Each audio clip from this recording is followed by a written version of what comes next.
So the first thing you have to do if you want to get leaner is that you have to create a caloric deficit. You cannot eat in excess of your energy requirements and get lean. There is just no way on God's green earth.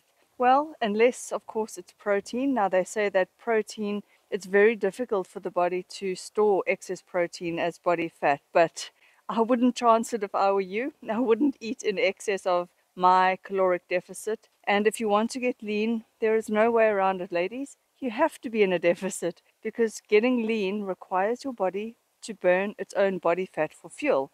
So you cannot eat whatever you want, whenever you want, and get lean. So how do you work out how many calories you need and then what kind of a deficit to create? Well, of course, there are many online calorie counters or calorie calculators that you can use. There is one that I've tried out. It's called Gym Geek. But just type into Google calorie calculator and many of them will come up. There's one on active.com. It also measures your basal, or it calculates for you your basal metabolic rate. There is, I think it's called chronometer.com. There's also all the food tracking apps like Fat Secret and MyFitnessPal. When you open the app or go into the app, it works it out for you. I'm sure you can also Google calorie calculating apps and just see what comes up. I have a video which I will link to in the description box below where there's a formula you can use to calculate your maintenance or weight loss calories. So there's many ways of establishing how many calories you need to maintain where you're at and then working out how many calories you need to lose weight. And another easy way, if you have a food tracking app, is track your food for 2 weeks and see if your weight stays the same. That is your maintenance calories.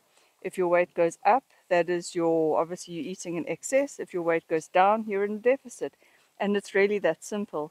And so if you want to know if you're in a deficit, all you have to do is see if you're losing weight. Now, of course, eating in a deficit, it is that simple, but it's also, if you want to fine tune it and get your diet nicely tuned up, I would definitely shoot for 1 gram of protein per pound of ideal body weight. So whatever your ideal weight is, your dream weight, and make sure it's reasonable. I mean, don't go underweight. So you want to shoot for 1 gram of protein per pound of body weight. But now just remember, it's not 1 gram of the weighed protein. So you don't weigh a steak and say, okay, in 100 grams of steak, there's 100 grams of protein. No. In 100 grams of steak, you're going to get around about 25, 26 grams of protein. So just remember that that steak has got a lot of water weight in it. So when you dehydrate meat, like you're going to make biltong or beef jerky, then you will still get the same protein, but obviously that whole thing has shrunk. It's lost moisture. And so just remember when you're weighing your food that is why the food weighs what it weighs, but you're only getting a certain amount of protein out of that steak or chicken breast or piece of fish or chickpea or quinoa or whatever it is. And when you are tracking your food, just remember to track it at the weight, whether it's cooked or raw, that your food app says, because cooking does change the weight of the food.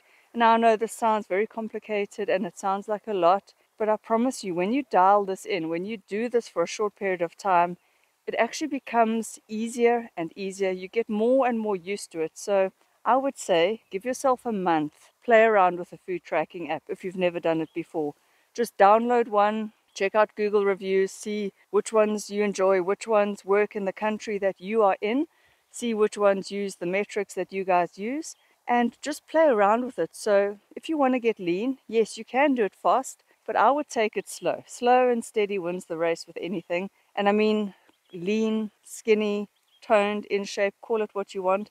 This is a lifetime journey. I would hope, at least I would hope for you guys, it's a lifetime journey where you don't want to crash diet. You don't want to just drop your calories so low that you feel horrible. Do it slowly. So practice tracking your food, practice weighing your food, practice getting to know your food, practice making good food choices as well. And then of course there's the exercise portion to this whole equation. Now exercise is not in and of itself going to make you lose weight. It can help though, because obviously when you exercise you do burn a few more calories, but an exercise session in and of itself doesn't burn that much that it gives you license to eat whatever you want. I mean, I'm sure you've all seen those overweight marathon runners who can run ultra marathons far distances and still carry quite a lot of body fat. Probably they're just eating to appetite, to satiation, to cravings, and that's fine. I'm not saying there's anything wrong with that, but you clicked on this video because you wanted to get lean, and so you can't just rely on exercise. But exercise can boost your calorie burn, so it can give you a few more calories in the day to play with, to eat, and still lose weight. And I would say that exercise is obviously very important for heart health, for your brain health. I mean, studies have shown it prevents Alzheimer's. Exercise is good for osteoporosis, for building muscle. Muscle is our metabolic sponge. It soaks up all the sugar. It's a place for your body to dump the excess glucose. It's good to get strong. It's good to be fit. So I do think exercise is important. But if we're just talking like losing fat, getting lean, getting rid of that excess spare tire, then exercise is not the tool. The main tool you need to use is diet, and you need to dial in your diet. So sure, you could lose weight eating donuts. You could lose weight, like you've heard of the Twinkie diet. I mean, I've heard of the white rice and sugar diet, which is insane. And I'm not saying that these things are healthy, but people have done them. I personally would advocate that you eat a healthy, whole food diet. You want to choose lean cuts of meat. If you're vegan or vegetarian, then you would have to probably supplement with some kind of a protein powder.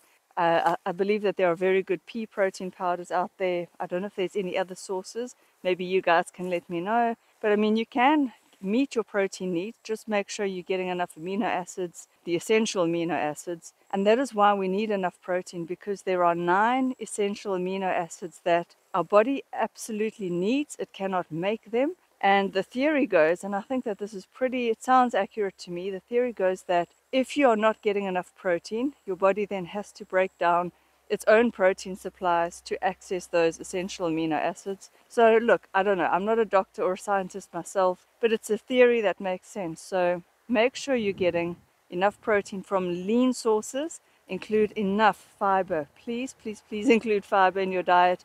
I know the carnivore diet's all the rage. I tried it myself. I had the runs, for lack of a better word, excuse TMI, for 2 weeks solid. Didn't work for me, but remember, our gut bacteria feeds off fiber. When you eat a nice wide variety of fruits and vegetables, you are giving your gut bacteria prebiotics, and then you don't need to supplement with probiotics and prebiotics. So to me, it makes sense that we do need fiber. So keep your protein 1 gram per pound of body weight. Include a lot of vegetables for fiber. Your non-starchy vegetables are the ones that you can eat quite a lot of. Your starchy vegetables would be your carb sources. Fruits are a carb. Breads, pastas, grains, oats, pulses, these are all carbs. And then you would have a little bit of fats to fill in those calories that will make up your caloric budget, I guess you could say. And you don't need huge amounts of fats in your diet. You do need fat, they are essential, but for a woman, you could say somewhere around 30 grams to 60 grams a day. If you want to go higher, that's fine. You can toggle, you can play around with your carbs and fats and see where you feel good, depending on how much exercise you do, how active you are. But remember, your sort of protein needs would almost stay fixed, and then you play around with your carbs and fats.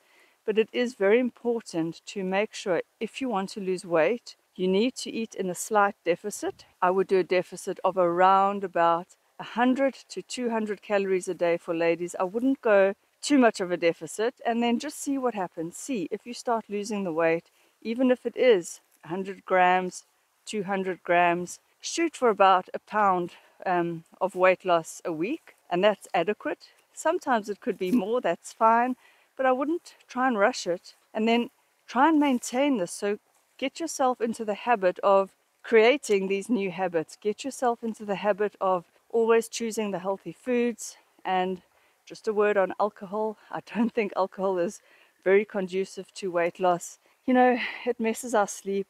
It crashes electrolytes. It makes you want to eat all the wrong foods.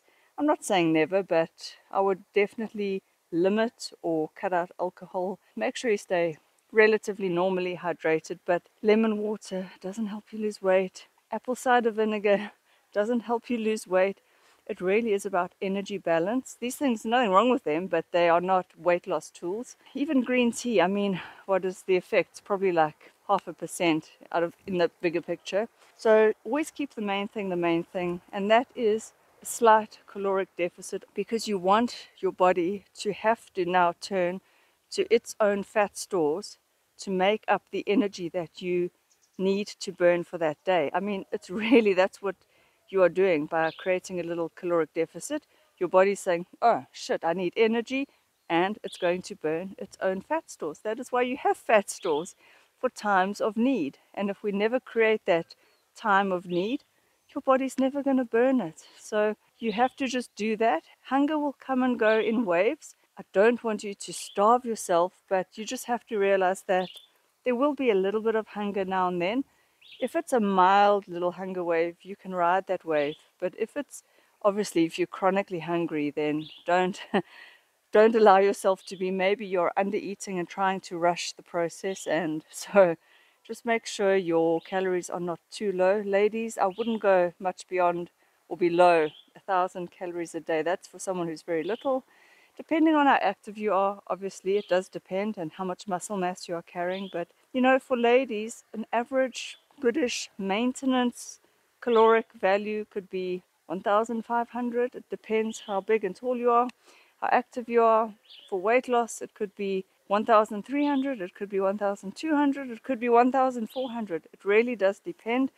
You really have to individualize it, and you will know. You will know when you're in a slight deficit, because you will start to lose weight. I hope that this video helps you. I've tried to keep it short, sweet, and simple, and to the point. Weight loss is simple. It may not be easy to do because of all of our ingrained bad habits and the abundance of delicious food out there, but it is simple. Calories in, calories out. Create a deficit, move your body, eat the right foods, and you will lose weight at any age and any stage.